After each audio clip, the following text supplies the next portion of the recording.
want to talk a bit about how I got to the idea after 10 years of consulting. So there's basically two hypotheses I had, one on the consumer side and one on the brand side, and wanting to create a business model in a space and an environment meaningful and interesting and as exciting for brands as it is for consumers.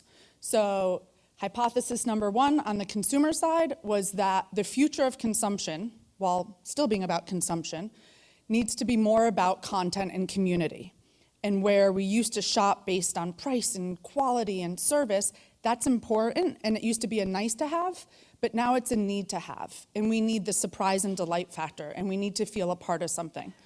So our version of content and community, the content no different than a magazine writing an article. Our version of content is the products that we merchandise and showcase and sell in the store.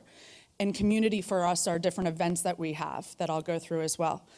And then hypothesis number two is on the brand side, that we have billboards and we have TV advertising and we have media buys and magazines and impressions all over the place.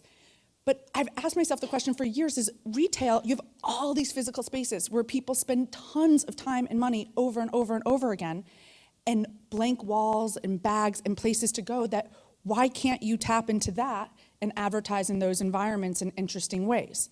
I'm not talking about slapping a logo in a Macy's store, but doing so in a way that adds value and that's interesting.